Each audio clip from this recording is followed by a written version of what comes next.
right, we're back with the Narrative Unsuppressed Gun Talk Radio. Sean and I, we have a special guest in the studio today, but before that, we're going to get into our sponsors, and that is Celtic Shield. It's the only never quit wallet. They're 100% RFID proof.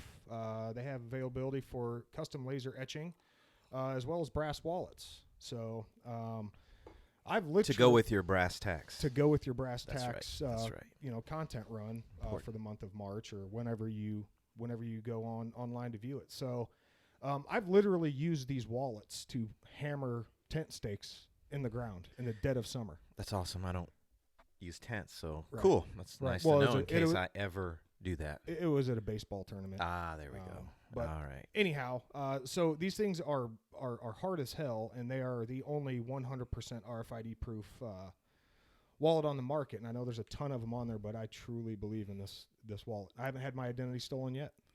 I like mine. I can't say that's your identity. My identity has not been stolen, but I've had some card numbers show up in some places. But I've used them in some places. Maybe I shouldn't, so that could always be the case. There you go. Yeah. So be discretionary where you use your credit cards. Yes. All right. So if you want to, you can log on or go to the CelticShield.com. Type in the brass tacks or the Narrative 2A for a 10% discount. Or you can go to their social media. It's just Celtic Shield on Instagram, and then Celtic Shield on Facebook. So check them out. So as far as our guest today, we have a Illinois senator, Senator Neil Anderson. He is a representative of the 36th district, which is right in our backyard. First-term senator, and I will hope that he has many, many more. He's doing great things down in Springfield, especially as it pertains to our Second Amendment. He is a constitutionalist at heart. He's on the right side of the aisle. And I just came back from Springfield, didn't you, Senator? I did. We just got back here this past Wednesday, and this past Wednesday was probably one of the most frustrating days that I've had since I've been there for the last 3.5 years, because we voted on a lot of bad legislation pertaining to our Second Amendment. Right, and for the record, when you say you voted on a lot of bad legislature, we'll get into not all of them, but probably the vast majority of them, the ones that directly pertain to us real Illinoisans, not the Chicagoans, right. Here in a little bit. But just for the record, you are staunchly opposed to this crap that these people are proposing, aren't you? Yeah, very much so. I mean, there's when it comes to legislation, I'm a compromise guy. When we're talking about the budget, when we're talking about labor law, just about anything, 99% of the stuff we talk about, I'm one of the guys that's willing to go and reach across the aisle and try to figure out a way that we can get to the middle and not make everybody happy, but make everybody uncomfortable, because that's what true compromise is. But when it comes to the Second Amendment, I mean, we're not talking about compromise. We're talking about the letter of the land, our Bill of Rights, and that's something that we have to be very, very careful of when we're talking about putting new legislation that affects that. Right. So you're part of a number of committees within the state of Illinois' lawmaking process. Yeah. One of them being a licensing committee. Yep. For business, for agriculture, for a number of things. Yeah. You being your alma mater being the University of Nebraska, we won't hold that against you. Go Big Red. If you look up there. I know, somebody threw up on your top of your door there. We are an Iowa Hawkeyes family through and through, but nonetheless, University of Nebraska, very, very blue-collar college, right? Yeah, absolutely. Very agriculture-based. I went there. I was a pre-med, pre-chiropractic major. My plan was to go to Palmer and be a chiropractor, and I moved back here when I finished up. Was going to go to Palmer and made the mistake of joining a volunteer fire department. And that was in your blood, huh? That was in my blood. So, yeah, instead of Palmer, I went to paramedic school, and the rest is history. So, we might go down a little bit of a rabbit hole here, but, excuse me, so your service to people doesn't just start and stop in Springfield. It started on a volunteer fire department and carried through to a full-time fire department, right? Correct. Yeah, I'm in my 12th year at the Moline Fire Department. I'm currently a firefighter paramedic. Hopefully, very soon here in the next couple of months, I'll be promoted to engineer. But yeah, it's the greatest job in the world. Being able to help people, and they're the job of firefighter and paramedic. Although it's public service, it's actually the exact opposite of being a senator in a sense, because being a firefighter or a police officer, you're helping people in the purest form. Right. When I go to a call, I don't ask for, people's ID. I don't care what color, creed, religion they are. I'm just there to help. Right. Doesn't matter their financial status. None of that matters. So there's no politics involved. And it doesn't matter how they voted. That's right. Right. That's you right. are there to save and preserve life. Yep. You are there to like you said, serve people in the purest form. Yep. And then a couple times a year or month, I don't know how frequently you go down to Springfield, then you are then exposed to probably the exact opposite, huh? Yeah. For the most part. Not everybody, but just for the most part. Yeah. Yeah. No, it's, the job in Springfield, I love the job. I love representing, the area. I love doing the work. I love policy, love constituent service. I can't say I love the politics. The politics is pretty rough, and I think part of the problem that we have in our country. Right. So your involvement in the licensing committees and, with agriculture and everything else, I want to bring up something that has been a whirlwind of controversy, of social media uproar nationwide, not just for, Illinoisans and the, people that it will directly affect, but, the entire gun community or the entire gun industry or that subculture, right? And that's House Bill 1657. Mm-hmm. For those of you who don't know, that is the Illinois Gun Dealer Licensing Act. It's a bill that was introduced, in my opinion, to shut down or to further curb the abilities of small business, curb the abilities of gun enthusiasts, and curb the abilities of small-time gun shops. Yeah. Without going too much in, I don't want you to regurgitate the entire bill, Senator, and I don't think our listeners do either. But just a cliff note of the key points that people should and need to be concerned with. Can you run those down to ground for us? Yeah. So I'm happy you brought this up, because this is one of those bills that is being sold to the public as this is going to curb violent crime with guns, and it's quite the opposite. What they don't tell you is there's a provision in the bill that, number one, this affects all gun dealers except for the big box stores. Right. So the Walmarts, the Dicks, they were carved out. Now, you have to ask yourself, well, why were those guys carved out? Because the increase in fees in this bill, they would scoff at. They'd be like, yeah, that's fine. We'll do that. Yep.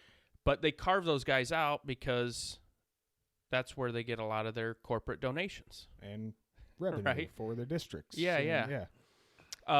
So the other aspect of it is we are asking FFL dealers to pay a significant amount more. I think it's $1,000 over a 4-year period. On top of, as an FFL myself here in Illinois, having a Type 7, right, which is manufacturers, and an SOT, I'm at $500 a year as it is for the SOT, and then $150 or $200 every 3 years to maintain my license. Right. So I ask you, how in Sam's hell will this bill curb violence? Well, that's just it. Is it won't? I mean, to the layman, like I couldn't connect those dots. Yeah. How? You can't, and that's another thing a lot of people don't realize. As far as red tape and background goes, in the state of Illinois has more of it than anywhere else in the United States, because right, we have what's called a FOID card, and I know 100% of the people listening right now know what that is. So we have that, and this does nothing to curtail anything that they are, saying it will.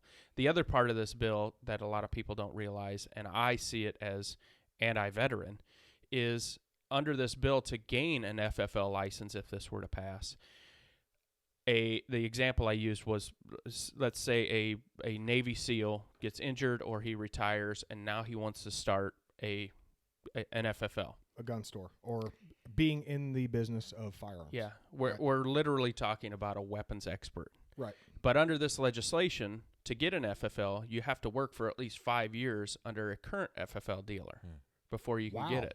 I didn't know that. Yeah. I legitimately didn't know that. Yeah. So again, that's just another, really, we're going to tell a veteran that just served his country to come over here and who employed more guns and more different types of weaponry, and by the way, trained indigenous personnel on their type of weaponry that they can't be in the business of firearms. Well, and there is another provision in here that, again, a lot of people didn't catch, but I sure did.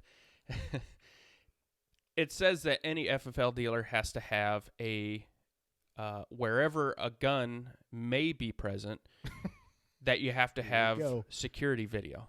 Oh, wow. So if somebody does an FFL, like my neighbor does an FFL out of his home, by the letter of the law, he would have to have one in his bathroom because he carries a gun with him wherever he goes. So there we go. FFLs don't have a right to privacy? Is that what the state or some people in the state are suggesting? Yeah, just another example of the ridiculous overreach that we're trying to achieve here under the, under the solution of this is going to save people. Right. So who writes that? So the 5-year dealer, I look at this and, when we look at a gun shop or working in a gun shop, how do they prove that time frame? And when I think of a gun shop, let's think of a local one or even a box store. There's a high turnover. So the potential for anyone that can qualify under working there for 5 years is pretty, slim to none based on the type of profession, the job that it is. Right. So who comes up, who in their right mind, or who is that individual that goes to this and says, this is one of the requirements? We literally, the sponsor of this bill is literally from Chicago and has never owned a gun in his life. Okay. Has never tried to buy a gun. These pull things out of the air, you think? I mean, yeah, it's. Is it a committee of what we call good idea fairies, to where they just all and I'm sit not together? I'm not trying to be facetious. I'm really trying to figure out where does the mindset come from that this idea is established, and you look at it in its entirety. Some of this stuff is, I don't want to say it's impossible, but it's not likely, and it doesn't really have a bearing on anything else. Yeah, no, it's not likely. And that, I think I want to preface this with saying that, none of us here, none of us on either side of the aisle want any of this bad stuff to happen. Right. And I think that is the most frustrating thing about this whole conversation is I get accused of, oh, well, you're just, you're a puppet of the NRA.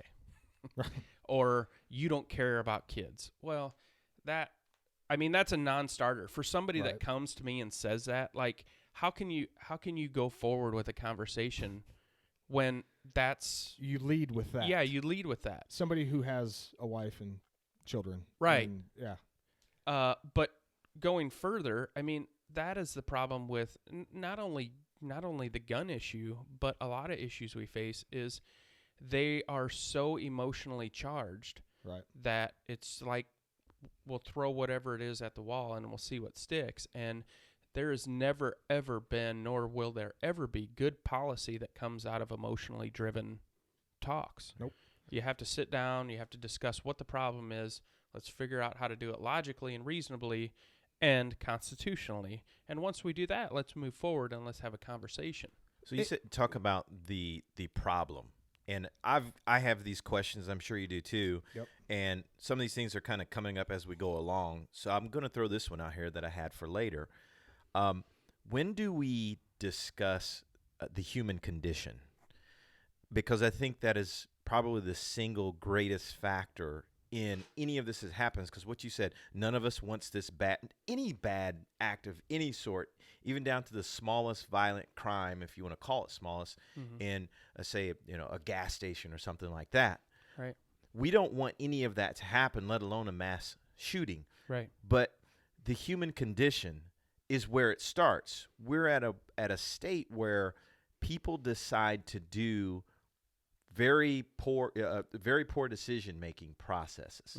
And in order to fix something within them, within their life, whatever that is.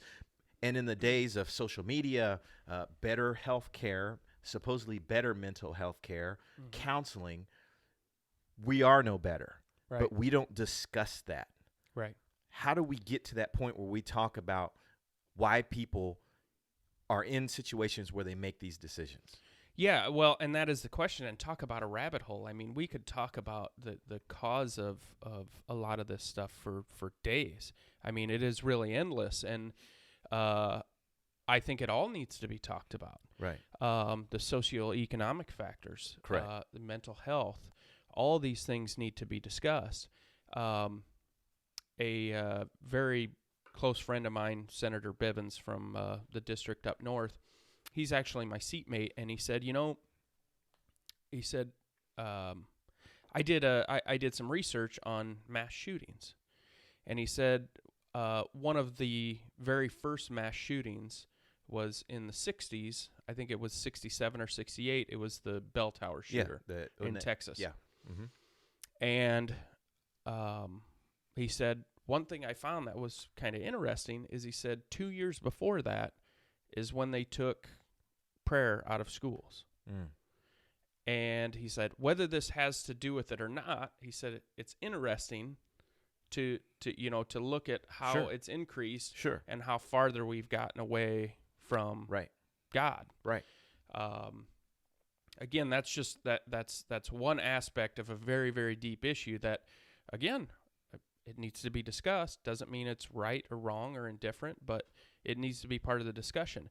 Much like right now we have the left saying, when you bring up arming teachers, immediately they say, no, we're not going to talk about that. Well, why not? I'm not saying it's the answer. I don't even necessarily know that if it's a good idea, but why not talk about it? Right. Why not discuss the options? Exhaust And all avenues. Yeah. Right? Exhaust all realms of possibility. Sure. And it's less about, it's the teacher, right? It's arming a teacher. And Right. it's really less about arming a teacher, and it's more about giving people who will step up to the responsibility that ability to do so. Yeah. Giving them the permission. Yeah. Maybe it's the janitor. I don't know. Maybe it's someone that works in the cafeteria. Maybe it's not a teacher. Maybe it's people who work within certain areas within the facility that say, I'll do it. I'll stand up and I'll help protect this space and the children here, or whatever it is. And it's more about that. But when you say the teacher and guns, that's all they see. The teacher and a gun, and then it's over. Yeah. Yeah. Well, or, I mean, going down that hole, like, is there anything wrong with talking about or discussing or, again, laying options on the table to, I don't know, help a state or a district's underemployment rate for veterans, right? And by doing so, let's talk about possibly raising a tax or proposing a tax of, I don't know, 0.5% or something nominal, or what most would consider nominal. And talk about maybe hiring or contracting a group of people that are vetted, that have maintained security clearances, high-level security clearances for a number of years, that got out of the military and are doing something that's outside of their trade craft, right? Yep. So I know plenty of guys that, that were getting it every day of their lives for 4 to 12 years. And now we're in some job that isn't gratifying to them, and is doing something that is so far outside of their, what they love to do, that they would jump at the opportunity to start a business, go through a bidding process with other like companies, and provide a service to, one, where they're approachable, two, they're employing those skills that they've learned and they've been using for a number of years of their life, and doing good for their communities or a community that they move into. Sounds really, really convoluted, and I've been criticized for even voicing that. Oh yeah, that's what we need to do, hire a bunch of mercenaries to protect our schools. Well, that's not the case. By definition, a mercenary is somebody who provides overt or covert operations to a foreign government. Mm-hmm. Again, lumping one group of people into a certain category, it's the lack of education. It's the lack of knowing. It's a lack of all things put into that, other than, well, we don't want to talk about it because it seems too convoluted. Yeah. Well, one of the biggest pieces of hypocrisy that have been going on in Illinois since we started talking about a lot of these gun bills. In the House, one of the sponsors of a lot of these bad gun bills also sponsored a bill that takes away funding for the school resource officer program. So I can't get my head around that. Right. Yeah. So it's almost like they're setting it up to fail people, and the audacity of that. It's hard to find the words for it. It's disturbing, but that's not the word. It's evil. I don't know if there's the right adjective for that kind of thought process. It's treachery, man. Like, and it knows no bounds. Yeah. Like, all under the guise. I mean, I don't mean to put a tinfoil helmet on here, and I am not a conspiracy theorist by any stretch of the imagination, but there is a root cause for that type of thinking, and I don't know what the hell it is. And it's frustrating. And so I think this is a good segue into some more of those erroneous I call them feel-good bills. Mm-hmm. That have been introduced, and let's back up. Where are we at on 1657? Where are we at on that bill? So 1657 passed both chambers. Okay. And the governor vetoed it last week. Awesome. So I'm guessing it will come back probably here this next month when we're back in, and they will try to override. They need a 3/5 majority. I don't know that they have that. I don't think for sure they don't have the votes in the House. They may in the Senate, but I don't think it'll get the 3/5. So to those that are listening, I know people are thinking probably right now is can the bill be amended to slide some more stuff in to maybe throw somebody off as to what it really means, but still get the same objective from the people that introduced it, from the authors of this bill? Well, so once the governor, once it hits the governor's table, he has the ability to do a complete veto, which he did, thankfully, or he can do an amendatory veto and pull out certain things in there, which I'm a little concerned with other bills that have passed that he may do that. Obviously, they would be better than they are intact, but I'm hoping that he'll do a complete veto of all of these, and we can go back to the drawing board for some of these things and talk about them. Okay. Cool. So let's move on to some of these other bills that I think Sean, not being an Illinoisan, once he hears them, I've tried explaining some of them, and I'm so all over the place with it. Once he hears them, he's probably I'm learning. He's gonna be dumbfounded. Oh, you are gonna be dumbfounded. Where are you from, Sean? Indiana. Oh, yeah, so right next door, but it's obviously a completely different world. Enjoy your balanced budgets. You demon! You have a balanced budget, and you're an NFA state. Gosh, we are scoffing. Don't hold it against me. All right, so let's talk about the most ridiculous anti-gun legislation that you've seen since the tragedy in Parkland, Florida. So the one we voted on in the Senate that, again, unfortunately passed, I think it was 1467, if I remember right. Don't quote me on the exact bill number, but I tell you what, I've been a gun guy my whole life. Right. I was raised on a farm, shot guns my entire life, and for so long I've been being told by the left whenever a piece of legislation comes out, from the time I was a kid, and you try to argue them, and the left says, no, We're just trying to make it harder for criminals to get guns. Nobody's taking your guns. This bill is literally confiscation. It literally is confiscation. Wow. What this bill does is anybody that is under the age of 21, if they have a semi-automatic weapon, they have to either transfer it to somebody that is over 21 with a valid FOID card, or they have to turn it in. To who? Police? To state? Yep. Anybody? They have to get rid of it. So I think I sent you the clip of my debate on this bill. We're going to post the clip of that YouTube, the YouTube clip with this, so people can kind of. So the other part of this bill, and on that post is only half of it, because the first half is where I was asking the sponsor questions that he could answer, but he didn't, right? Because I got him in a box. So the scenario that I gave to him, which was very similar for me when I was that age, is a 20-year-old guy. He's living on his own. He's got a job. He's got his own house, but he refuses to abide by this new law, and he keeps his gun. Mm-hmm. Somebody breaks into his house, and he shoots the intruder. Mm-hmm. Is he now a felon?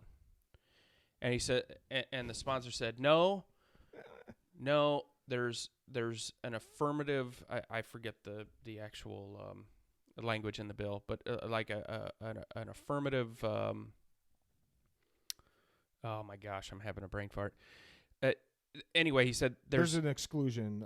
There's language in this bill that he would be fine, and I literally am looking at the bill, and it says in there that that's fine as long as there's somebody in the house that's over 21 and has a valid FOID card. And I said, no. I said, you didn't hear my question correctly. What? So then they're being like, oh, it's his gun. I just grabbed it. And like, then that's a. Yeah. So I said, no. You didn't hear my scenario correctly. I'm 20 years old. I've bought my own house. Right. I have a job. I live alone. Right. Am I a felon now? He said, no. The way, basically, in a nutshell, the way it works is your gun would be taken. You would go to court and basically plead your case, and hopefully, they would understand. Yeah, that's where I went into the whole dissertation, the constitutional dissertation of due process. Right. Where is it?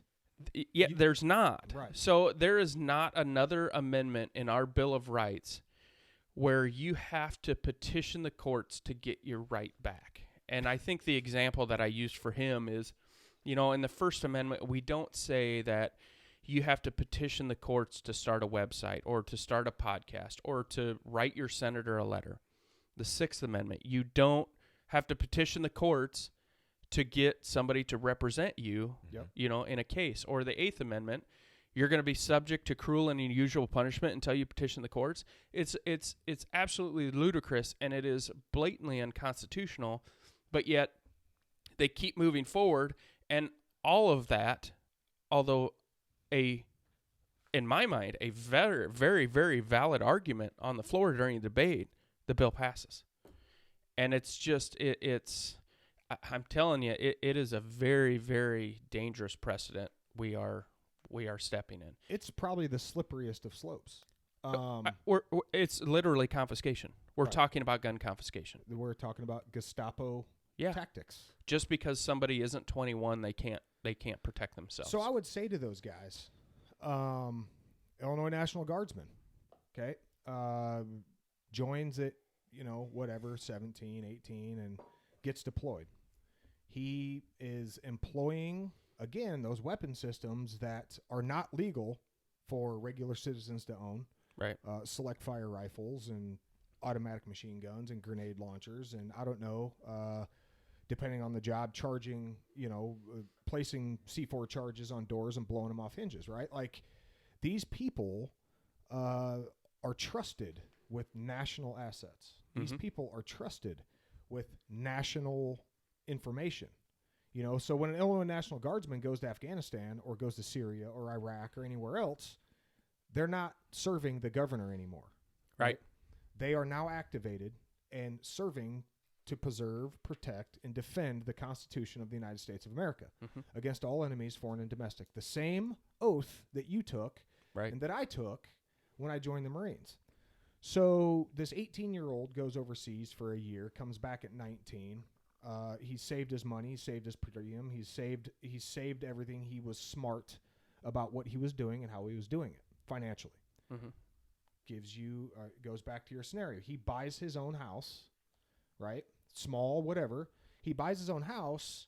He's a gun guy or gun girl, and now the state of Illinois is saying, "Hey, thanks for your service, but you can't own guns because you're not 21." Right. Like, are you kidding me right now? Aside from the constitutional aspect of that, like, where's the common sense? Which brings me back to my Senator Munoz and all his buddies are sitting in a room as a bunch of good idea fairies, just coming up with feel-good stuff in an effort to, pander to the and tug on the emotional heartstrings of the people of Illinois because, an idiot went and did the most heinous of acts to a high school. Yeah. So let me ask you this. And knowing you and knowing where you're at, and knowing that you're first and foremost, your main MO, so to speak, is the Constitution and our Bill of Rights. These other people that are from up north, Chicago and these other places, are they in Springfield because they truly feel and they value their stance on serving the people, or are they there for personal servitude and a larger stepping stone for, maybe U.S. Congress or Senate? Well, I mean, that's a pretty broad statement. I know I'm not trying to put you in a position to where No, I appreciate the question, but my point is you said that, and I want to get into a couple other things that I think are the problem in Illinois. When I was elected, one thing I did that really no other legislator in either chamber has really ever done was I gave up my state legislator pension and health care benefits. That's huge. Yeah, I found it ridiculous as a fireman that's, got to work 30 years to get a pension, that a legislator can serve 1 or 2 terms and get the same pension that I got to work 30 years for is ridiculous. And if I would have accepted it, I could have got it on top of. Right. Double dipped. Yeah.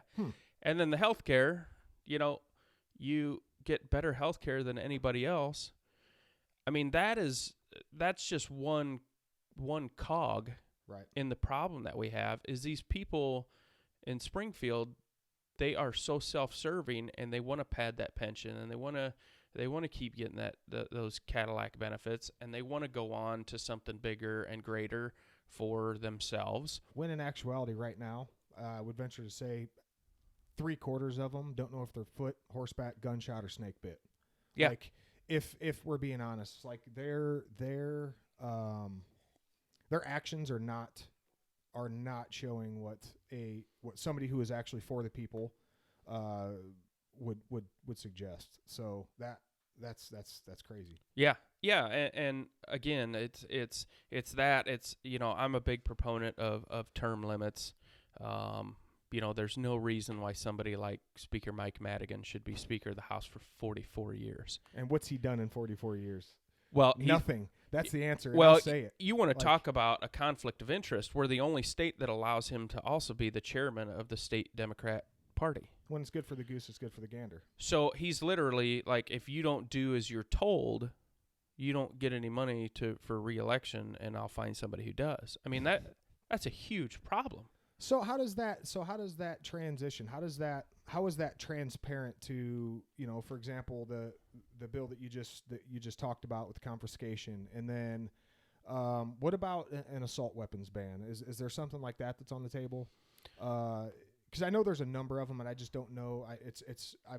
The lines have been blurred on what's what, and I think that's the same with a lot of people from our state as well as nationally, that kind of lose track, right? Of, because it seems like at the end of the day, Illinois, we can still have ARs right now. We can still have high capacity magazines right now. We can the only thing that we're way behind the power curve on is we're not an NFA state. Mm-hmm. Whereas like New York and like New Jersey, California, those, at the end of the day, and a lot of people, I was out at Gunsight Academy over the summer, and they, they're like, where you guys, we were kind of going around the table, where you from? And I said, well, we're based out of Illinois. And they're like, oh, you're not part of free America. You're part of that. Well, at the end of the day, there are states that are more communist than Illinois. Once we get into the actual state, right? Like, I'm not talking about the state of Chicago, and I'll say that very very openly, because they make their own rules. I can't tell you how many times, and this literally happens, you can look it up, how many times a Chicago legislator will propose a bill that in the bill it exempts Chicago. Wow. It happens all the time. Well, it's good for the goose, it's good for the gander, man. And you're looking at the legislation that affects the entire state except for the area that they represent. Right. And it's like, how is that even... How can you do that?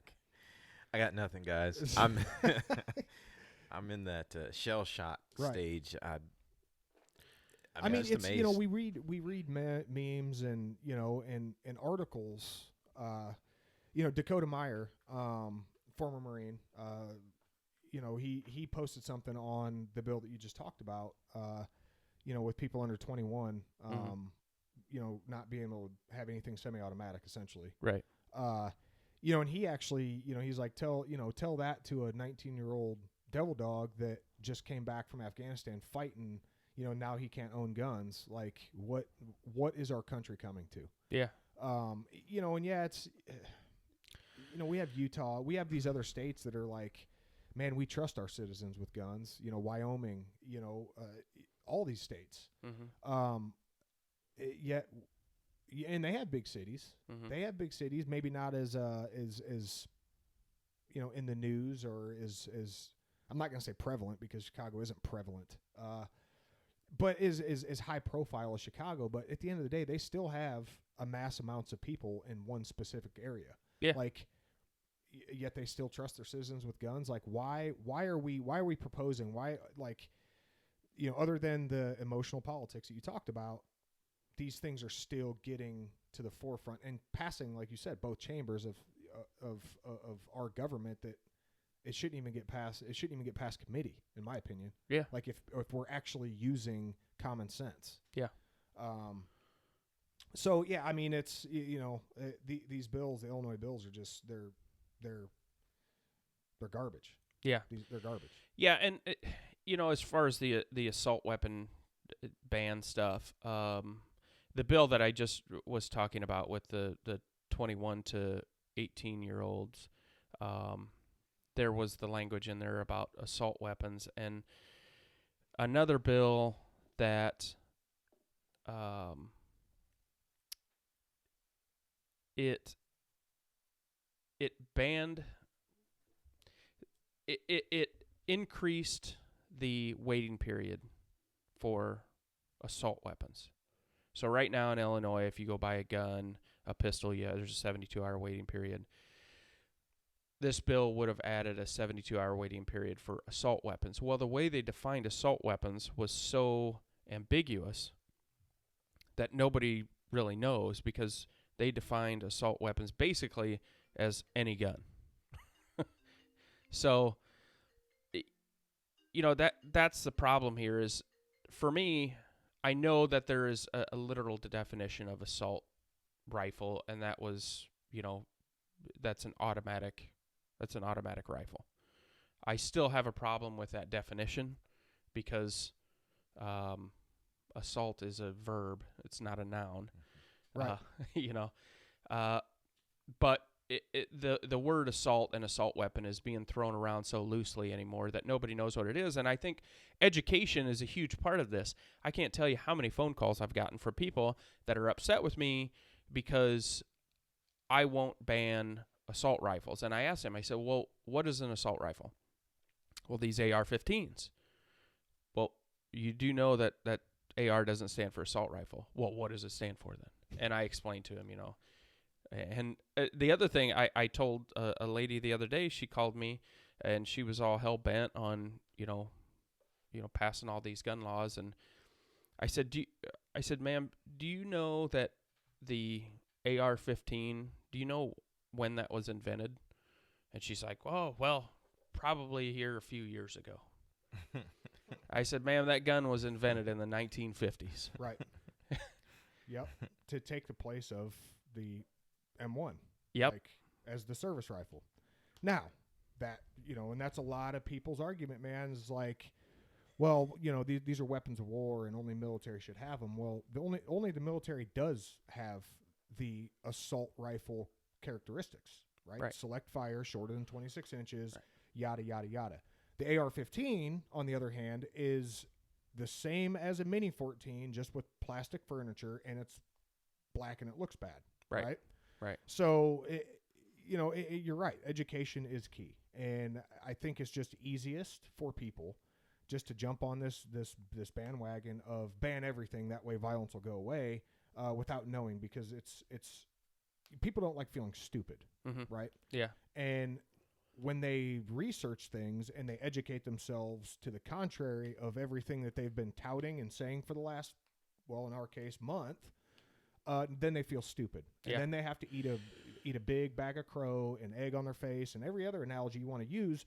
And then, it's insulting to them. Yeah. Well, and I think, and I do want to go through this, and this will take a minute, but I think it's important for your listeners to know, as well as anybody else out there, because I've explained this a lot, and a lot of people don't realize this.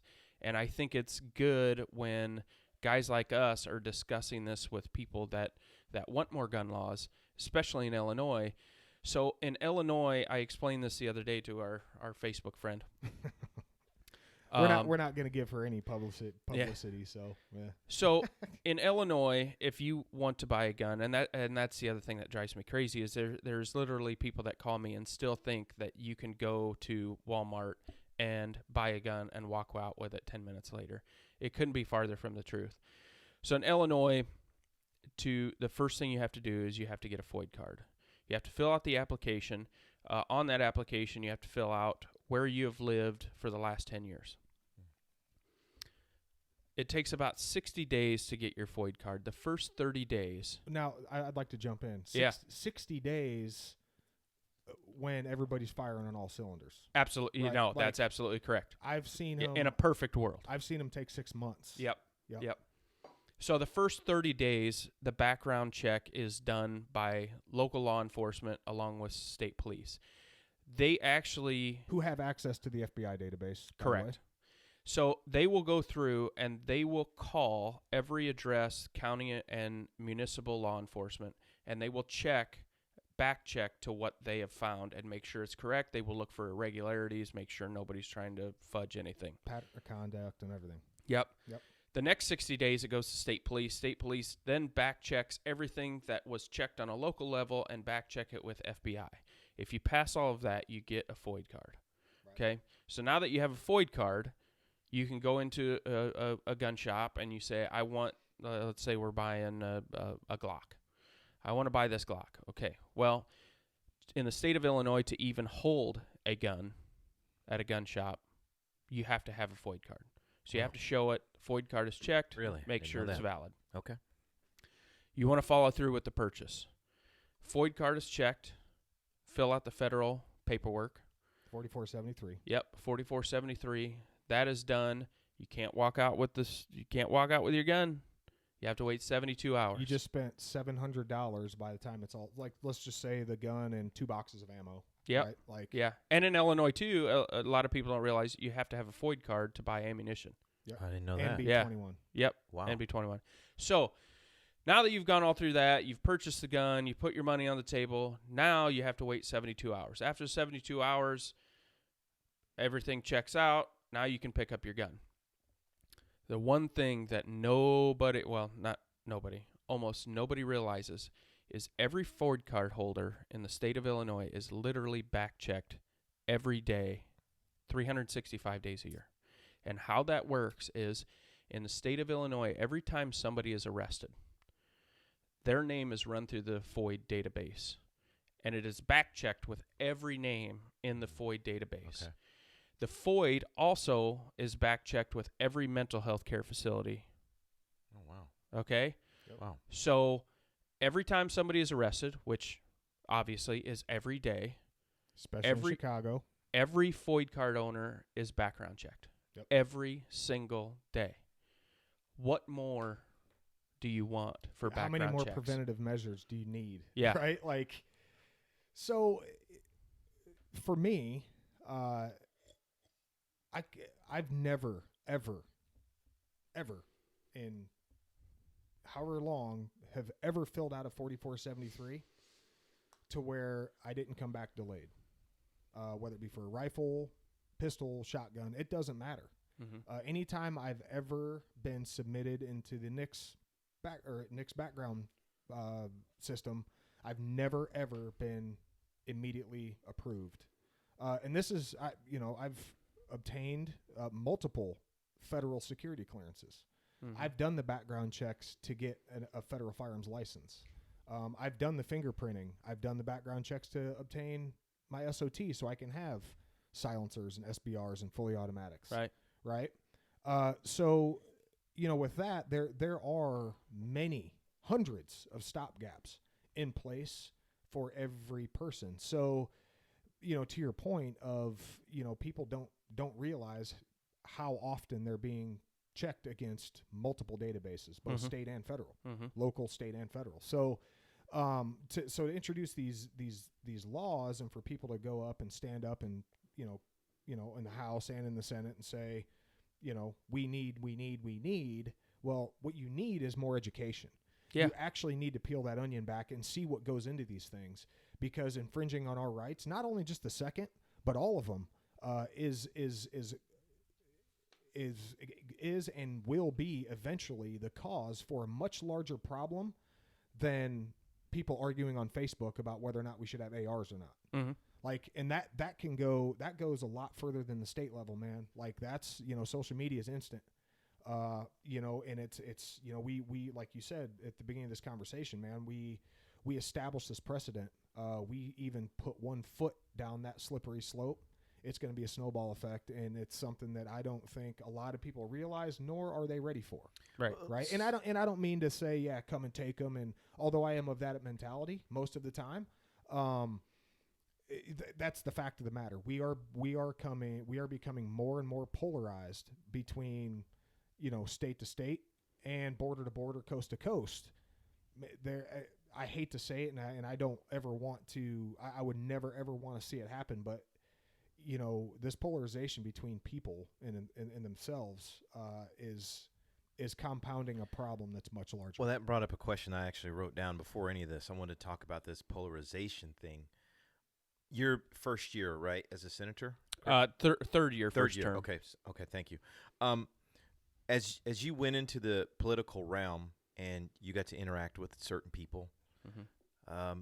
I'm sure you noticed certain dynamics, things that that were allowable or weren't allowable, discussions you could enter into.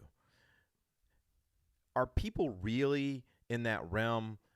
Are we that far apart? Are we just unable to discuss, or does it happen after hours in a bar that we don't know about? Meaning there's grandstanding that we see all the time, but actually there is discussion. Or is it literally we're just not talking and we're not able to because you're on that side and I'm on that side, and that's just the end? Yeah, no, it's not like that at all. Actually, the sponsor of the bill that I debated on the floor, Senator Munoz, he's actually outside of the chambers. He's one of my closest friends. Okay. I mean, we go to dinner, we Okay. have discussions. We've worked on a lot of legislation together.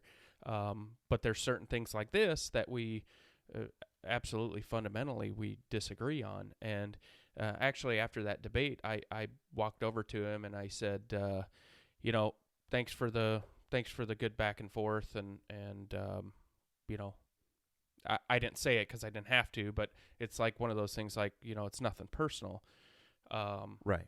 We all get that, and I think that's the frustrating thing about bills like these is we have those back and forths, and then that night we go to dinner with each other and we'll talk about, you know, our kids and our families. It's normal, what people talk about. Yeah. Right. But again, I come back to that this isn't the regular we just disagree type bill. Sure. This is, I mean, he swore the same oath as I did to uphold the Constitution of the United States and the state of Illinois. Right. And to offer something that blatantly goes against that, that's a problem. You know, again, we're not debating a labor law or a budget issue here. We're debating the validity of the Bill of Rights. Right. You know, Right. so. Right. And that's, I mean, it, you know, whether it be, you know, our democracy was built, designed, and framed up for a reason. You know, I talk to my kids about this all the time, and, you know, being 10 and 11, they're like scratching their heads, but they understand that, you know, because, you know, for them, they come home from school and they read like Newsweek or, you know, the whatever publication the kids are reading in schools now. You know, and everything is revolving around President Trump. Like, well, Trump's doing this and Trump's doing that. Well, as it pertains to the state, because they hear me talking about Illinois politics all the time with my wife, because, I don't know, we're kind of in the business of guns, right? Mm-hmm. You know, anything outside of what is already going on is a, you know, it is a it can be a showstopper. Mm-hmm. You know, so it is something that we talk about at the dinner table on a regular basis. They didn't really realize that President Trump can't do anything really for the state of Illinois, right? Like, yeah, I mean, when it comes to federal law, but the states have their own laws and legislature and forms of government for a reason. Right. And, you know, once that clicked, they're like, oh, okay, we kind of understand now. But, you know, with that, though, you know, going back to, you know, does everybody talk? Are we acting like adults, or are we so dead set? And you just said it, man. Like, when we go out to dinner, we talk about our life. Yeah. As needs to happen, because if you don't, well, then it's, you know, we're no better than anybody else. I know there are people out there who's like, well, you know, if you're not with me, you're against me. Mm-hmm. And they're so objective with that. And I do believe that there's a reason, like, and they're correct in that mentality to a point. Mm-hmm. As it pertains to our Bill of Rights, like, they are what they are, with no need to fluff one way or the other. And I'm of that stance. I am not of, well, it was drafted in the 1700s and it needs to change with society. Well, no, they don't. Yeah. Because the people that wrote that drafted those up, they are much smarter than any of us. Yeah, but the mentalities don't change over time. What's predictable is human nature. Yeah. Mm-hmm. And they were doing the same stuff then that we're doing now. Maybe technology was different. That may be about the only thing, but, you know, there was modern technology then, and it was being used a certain way. And so that stuff doesn't go away, and that doesn't change. So, right. Let's talk about gun owners a little bit. As I talk to people, it's a scary time, and people don't know what to do. And I admit, I'm in that boat too. Mm-hmm. You know, they say, well, join the NRA. You know, if you want to be an NRA member, it's fine. Gun Owners of America is one. There's these different things that they say to do that I've never known exactly, well, what is it that they do in these times to prevent certain things from happening? Mm-hmm. What can gun owners do? What actions can they take as this stuff starts going down? What avenues do they really have to help assist you and trying to prevent certain things. Where's from the happening. unified front, right? Like as gun owners. Well, I think it's great to belong to, any organization that you see fit that fits your belief system, whether it's the NRA or whatever else it might be. But I think right now in the situation we're in, especially for gun owners, it's not only important to, call your legislator, tell them how you feel, get more involved, but talk to people. Just like I said earlier, this, in my experience with talking to people that have called my office and that are specifically the ones that are upset with me, the vast majority of them, they're just misinformed. They don't know that, an AR-15 is just like a Mini 14. They don't know that the definition of semi-automatic covers 95% of guns. Right. They don't, they don't know because they believe everything they hear, and on their Facebook feeds, and they've never tried buying a gun. They've never owned a gun. And not that there's anything wrong with that. I mean, I don't, you don't want to own a gun, don't buy one. Right. But inform yourself enough to understand how it all works, right? Don't just say guns are bad and we need to get rid of them, or we need to get rid of that one. Let's educate people a little more and make sure they're understanding the whole argument. And if they do, and I've had those people call and they're like, yeah, no, I know, I've owned guns. I want these banned. And, I ask them questions and they understand, and they're just like, yeah, no, I know. Okay. Right. Well, you want that? That's fine. Right. That's not where That's I where am. that stops, right? Yeah. So at that point, you can agree to disagree. But the vast majority of people out there just they don't know. And that's can be more toxic than those that do. Absolutely. Right? I mean, that's Yeah. I got somebody told me the other day that and I wasn't being inflammatory and I wasn't insulting. I just, I think the quote on the Facebook post was almost semi-automatic or almost fully automatic.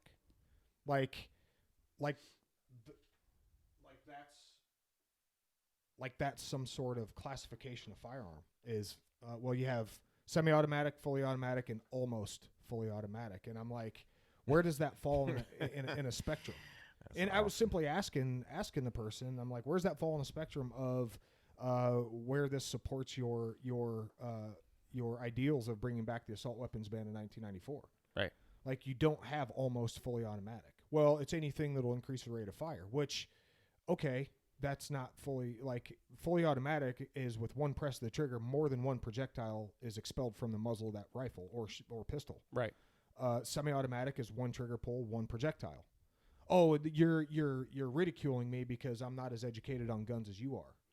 And I said, you made the statement. Yep, you made the statement, and you also used the average Joe, and I'm using air quotes, the average Joe, and I said, well, I'm an average Joe, with whatever, and then she came back with, you 120 deployments, like, you're not the average Joe. Well, I don't do that, right? Like, I'm not in the military anymore. I've had training, but at the end of the day, if I snap, I don't care what I have in my hands. If I am a determined adversary to anybody, I can impose my will, whether it has training or not. I don't care if it's with an ink pen, a coffee cup, or an AR-15.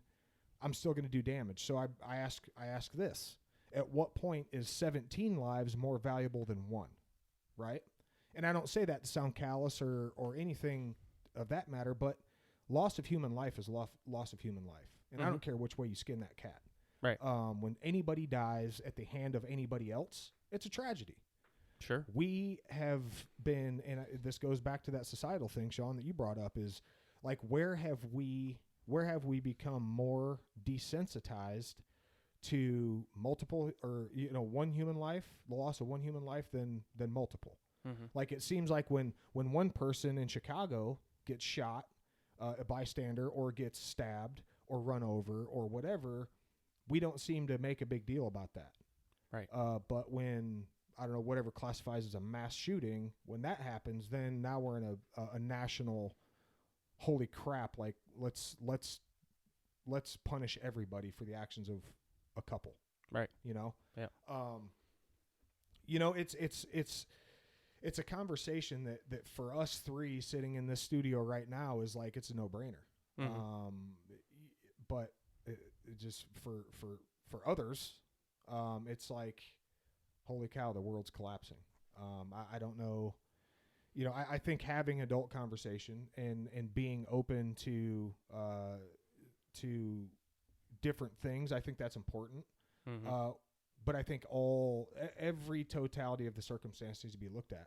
You know, for example, the bump stock debate. You know, I know that's going on down in Springfield too, right? Banning bump stocks, and that's on the federal level. We see it all the time, but where does that stop? Personally, I think a bump stock is you can assimilate that with a screen door in a submarine or wiping before you poop, right? Like, you don't need to and maybe that's because I've kind of made a living out of shooting guns that have sustained rates of fire of 850 to, I don't know, with a minigun, 66.5 rounds per second. And so it doesn't tickle my fancy. Like, shooting fast does not tickle my fancy. Mm-hmm. As a matter of fact, in 17 years of going to really shitty places, I think I may have switched that switch from semi-automatic to fully automatic a handful of times. Mm-hmm. Why? Because you're grossly ineffective. Right. You are grossly inaccurate. I don't, so for somebody to simulate that combat nut out on the farm, shooting beer bottles, whatever, cool. But when you start legislating those things out of existence, where does that stop? Mm-hmm. I'm a huge fan of Timney triggers. Does that, because trigger devices, if anything, increase or reinforce fundamentals of shooting, right? When I'm saying aftermarket like Timney and Geisley and all those, like, they reinforce the fundamentals of shooting and safe shooting and accuracy, right? By not getting carpal tunnel syndrome and pulling a 12-pound trigger, Mm-hmm. right? Having the ability to establish a rhythm when you're shooting, when that trigger is going to break, what it's going to let off, to stop, to maybe train those training scars of trigger anticipation, sympathetic reflex, all those things that we as shooters we don't take for granted, but we are very, very conscious of. Mm-hmm. So when we start legislating things out of existence, where do the lines between bump stocks and aftermarket triggers become blurred? You know what I mean? Yeah, absolutely. And that's the thing about bump stocks is, I think it was not last week, a week before, President Trump signed an executive order. They're now illegal. Right. But the whole bump stock thing, it's a principle. Right. You could put your thumb through your belt loop and put an AR on your hip, and you can achieve the same thing. Yeah. Or if you train enough and you practice enough, you can get a higher rate of fire than somebody who doesn't. Right. So, But at the end of the day, though, like, a lot of people, the almost fully automatic statement, like, right, man, the sustained rate of fire for example, for an M4 is 850 rounds a minute on average, fully automatic. mm-hmm. A bump stock simply disrupts the cycle of operation to where you're not going to get a sustained rate of fire of 850 rounds a minute. You're not, because that weapon system is going to malfunction before you even get anywhere close to that. Mm-hmm. And again, that goes to that education. Oh, you just know that because you're a gun guy. No, I know that because I've done that research. Right.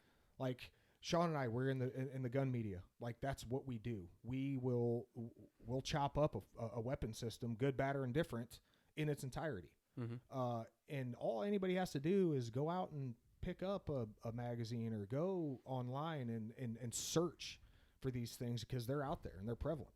But it's easiest just to villainize things, I think. Yeah. What do you think? I'm with you. But listen, when you say increase the rate of fire, what is that rate that's established, though? And that's probably what happens next, right? There has to be an established rate for it to be increased anyway.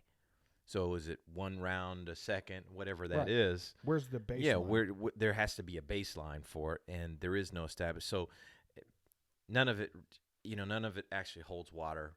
But yeah, I mean, it's just a horse we can keep kicking. Right. Mhm. Yeah. So, I mean, we've talked about the bills, Illinois specific. We talked how they've, kind of translated, or federal conversation has translated into state, and what you deal with on a weekly, monthly, quarterly, yearly basis. And man, I hand it to you. I couldn't do it. Like, I could not do it. So my hat's off to you on that. But there's one thing.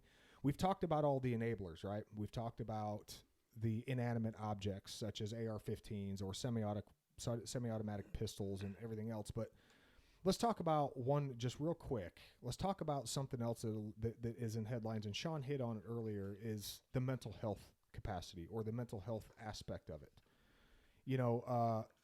There's obviously something going on culturally, right, that I think everybody can agree on. I put out a Facebook post on my personal page not too long ago that elicited about 104 comments on everything from where I saw, like, my point of view, and somebody completely 180 degrees who happens to be in the mental health field, right? To cliff note everything, basically I said, is it a gun problem, or is it the fact that we relegate our kids to electronic babysitters, right? And electronic babysitters meaning iPads, iPhones, Xboxes, PlayStations, whatever. Like, because it's easier, right? And it takes them to this fantasy world of first-person shooters, or creating their own little fiefdom, right? To where they're the king of the hill. And then we go into other video games to where they're rewarded monetarily, fantasy money, for raping women and stealing cars and shooting police officers. Yep. Like, where are we? Are we so compartmentalized and thinking, well, we have to blame the inanimate object, or can we take a look in the mirror and say, you know what, like, let's not legislate video games out of existence because it's entertainment, right? But let's take a look in the mirror and be like, how effective are we as parents? How effective are we as role models, as influencers, right? Coaches, teachers, parents, you name it. So I was called, racist. I was called, I was called disgusting, from somebody who's in the mental health field. So I know a lot of these bills, or some of the bills that I've heard of, not just in Illinois, but from other capacities, like, mental health professionals essentially will be the linchpin in whether or not somebody can obtain a firearm. There is tons of instances to where that is just horrible. HIPAA violations. Now, Sean and I were just talking about last night at dinner. Like, we have a psychologist who, in some of these bills, you have to have a letter signed from them saying that you're of sound mind and you don't pose a threat to yourself or society. Right. Now, these people can go back and just simply hear about something, like, oh man, Scott was. He was off on a tangent on Facebook again. I think he's going to hurt himself or somebody else. Now, without any due process, and this goes back to the other conversation we were having, but now they can essentially say, well, I don't think he's anger. You got anger management issues, right, so therefore you don't get a gun. Yeah, we need to take your guns from you. So are we putting too much? Are we putting too much from our individual privacy, responsibility, rights, whatever you want to call it, into these mental health people? Because that seems also, other than taking AR-15s away from us, that seems to be the other answer that I hear a lot. Yeah, do you think that's even viable for someone to make that call? Well, or try to make that call. That's a pretty deep question. I mean, I've been on the fire department now for 12 years, and I can tell you, the number of calls that we go on that deal with mental health has it's doubled in the last 12 years. So there is an issue, and there's arguments, on the side, like you said, with not having good role models, and people are going to the video games and the tablets and whatever. The other side is, are we prescribing too many medications? It's not something that is necessarily one thing or the other than it's obvious we have an issue with it. To your point of, are we putting too much power into the hands of those doctors when it comes to your rights?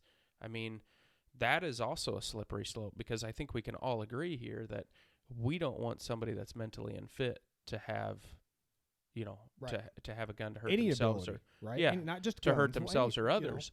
Right. So we got to figure out what, and it'll take some time, and it'll be one of those things where you're going to have to work on it. But you got to find out a way of what the best standard is, and what is going to be good, and what's not going to be so good for them folks. Well, you just hit on something there that you said while you were on the floor with Senator Munoz, and you just said, let's just take a minute. Essentially, what I got out of it, you said, let's take a minute and think about this. Yeah. Like, think about it logically. Let's not do the emotional politics thing. Right. Because it's not going to do anything but cause, like, that precedent that we don't need right now. Mm-hmm. We can't have, because it's just going to drive that wedge even further. Right. And as a public servant, that is your job, right? That's your job, is to prevent further wedges, right? To try to bring people together, regardless of what side of the aisle you're on. And I'm not, man, like I said, like myself, Sean, you, like, we are not for the complete polarization of the United States. Like, we're not that we didn't get to the point where we are by being polarized. Right. So where have we lost our way? That's like, really deep question. I'm kind of right with you as far as it is a slippery slope, because there are people out there that don't need a damn Nerf gun. Yeah. Yeah. So where's the line? I don't know. Well, and I think the other aspect, especially when we're talking about the gun law, is we have a huge issue with the court system. We have these people that are, they were involved in a shooting or significant domestic violence, and we just keep pumping about. It's the recidivism is ridiculous. Right. We need some harsher laws for these people that are, committing crimes with a gun, or actively committing crimes with a gun. Or violent crimes, for that matter. And that's exactly my point. Is these people need to be put away, and not, fall back on, we felt bad for him. They're a victim of their, of their upbringing or whatever. Like, at some point, like, I was just talking to my wife about this the other day about drug addiction. We raise our kids. We influence kids from the time they're old enough to understand drugs are bad. Like, drugs are bad. Like, there's no ifs, ands, or buts about it, man. They're illegal. They wreak havoc on your body. Mm-hmm. They're bad. But it seems like, and it was just, I was driving actually home from the range, and, drove past somewhere, and it just sparked a thought. It's like,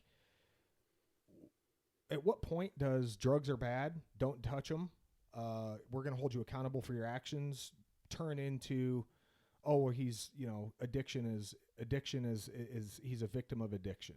And then it's almost like it's accepted. So, I mean, I'm not looking to go down a rabbit hole of that, but, it just, we have this talk out both sides of our mouth mentality, I think, a lot of times, that it's causing that polarization. Mm-hmm. We know, it's, I don't know what the answer is. It's complex, and nobody wants to handle the complexity. Well, it's very it's- complex, Yeah. But the worst You're thing right. to do is, like you said, legislate things out of existence off of emotion. Right. Like that's not going to do anything. Right. Regardless of where you're at. So, what are your favorite guns, man? Like let's get out. Let's not get so deep. But what like your favorite guns? You know I spent some time at the range with you over the summer. We had out but Rock Rivers stuff. We had Springfield stuff there. We had we had other manufacturers guns there. We had some suppressors there actually. What's your gun? What's your go-to? Well, my carry gun is a Glock 19. Glock 19. Man. Just like it. Ugh. And you know what? It's I'm a Glock guy, by the way. Sean is not. Right That's on. not true. That is not true. well, and it's I got to be very careful when I say that because I represent an area that has Springfield and Rock River and not Glock.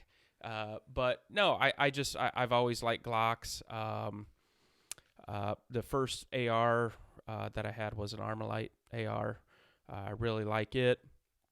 Actually, one of the most fun guns I have that I really enjoy shooting is the old Soviet SKS. Nice. Yep, Nice. that's probably one of my favorite guns to shoot. And drag it behind a truck and it'll still function, huh? yeah, probably. I mean, probably the best in my mind. Nothing against ARs or Rock River or Armalite, any of those. Probably the most durable gun ever built. The SKS AK-47. Yeah. That's. I mean, I like the system. We train people how to use them all the time. They don't fail. Maybe not the most accurate. The ballistics and trajectory of the round itself might suck a little bit, but Yeah. When you're talking reliability and functioning, man, you can't. I mean, But that 7.62 by 3.9, that's a cheap round, man. Yeah, You I mean, it's plentiful. Yeah, for sure. yeah. You can go shoot a lot of that and not break the bank. For sure. So I'm sitting here looking at a project gun. Don't act like it's heavy. Oh, I know it's not. It's not. It's just a weird angle. I work out, I swear. So I'm looking at a project gun that you said a friend of yours put together for you, huh? Yeah, so shout out to my good friend Mick Doctorman on the Moline Fire Department. He started his own company called MD Arms and Ammo. He built this gun for me to as a raffle item to help me raise money. As you guys can see, it's a pretty sweet gun. It's Cerakoted in the red, white, and blue. It's got the stars and stripes on it. Yep, chrome floating barrel, adjustable stock, pop-up sights. One side of the mag well says "shall not be infringed," and the other side is the model, which is the Senator. The Senator. The Senator. The Senator. I love that. Don't mess with me. That's Yeah, awesome. and the serial number, which is pretty awesome, is IL36, which is Illinois Look at that. 36, Look at which that. is my district number. It's That's a pretty custom, isn't it? It's Oh, That's yeah. pretty custom. that Yeah. is No, it's all custom, about yeah. the most custom, and it's awesome. Everything like the flash hider to the lower receiver is it's aluminum in its rawest form. So Yeah. that's really cool. So your everyday carry Glock 19. Yep. Are you a carry everywhere kind of guy that you possibly can, or like no break, no slipping? I'm going down to the drugstore. It's 3 minutes down the road. I just need to grab this from there. Everywhere. It's everywhere. Everywhere. Okay. Yep. All That's right. what I'm talking about. All right. Good stuff. Yep. Good stuff. That is good stuff. Well, go ahead. Well, no, I was gonna say that day that I first met you when we were out shooting, and I have to save up enough money to buy one, but the Springfield 1911 operator, the 5-inch. Yep. That may be my new favorite gun. I really want one of those, but I can't afford it right now because they're expensive. Well, we have something for you as soon as we get done. Recording this. It's not the operator. However, it does have. It's an two operator on it. operators. It's two operators. Yeah. It's it does have an operator on it. That's I have a Foyd card. Yep. And the 4473s will be done. We've got a morning one and a night one just for you. I love it. No, I mean we just had Steve Kramer on the show last night, and I think as far as Springfield is concerned, I think we're going to see a lot of good, healthy changes compared to what we've seen in the past, from product line to what they're doing with the marketing to just an overall not going to say restructure, Yeah. but a rejuvenation of Springfield Armory. I think we're going to see in the near future from kind of what he was saying. So, you can't go wrong, man. Springfield 1911s, in my opinion, not just because I'm from here, but I think they're one of the gold standards Absolutely. as 1911s are concerned. Yeah.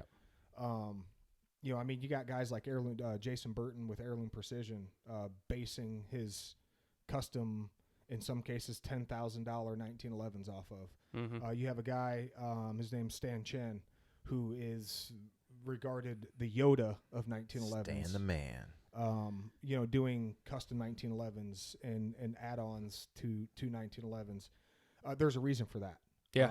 And that reason is just they take what they do, and Steve hit on it last night of, that quality control. Nothing leaves that shop that's junk. Mm-hmm. And I'm not going to say especially, but as we're talking about 1911s, with those 1911s, I mean they're going to run. Yep. So that's cool, man. So it's this has been a really, really good episode, and I'm really, really glad that you took your time out of St. Patty's Day.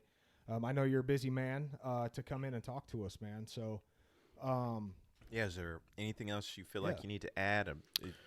Thanks for the information. It's been great.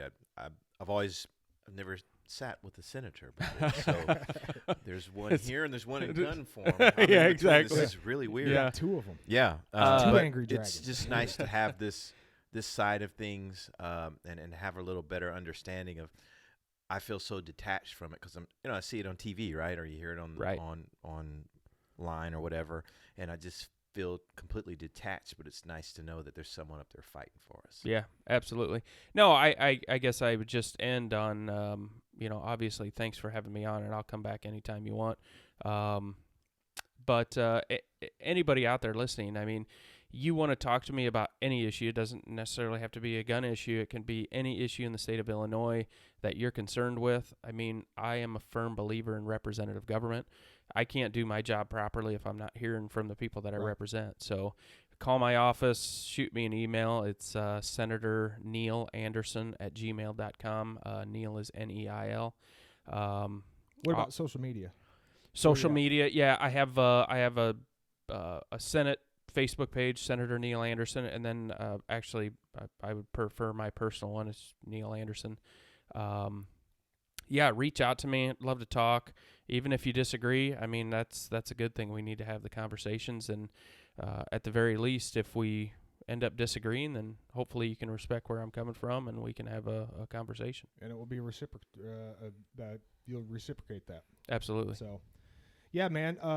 So your term's up in November. Yep, up for election in November. Anything different? I know it's kind of preemptive and early, but anything different that you having, now that you get your first 4 out of the way, anything else that you're going to do more aggressively as it pertains to your district in the state? Well, I think right now in the state of Illinois, the biggest thing that I've said, I'm sorry, I got to get out of the gun mode and get into another issue.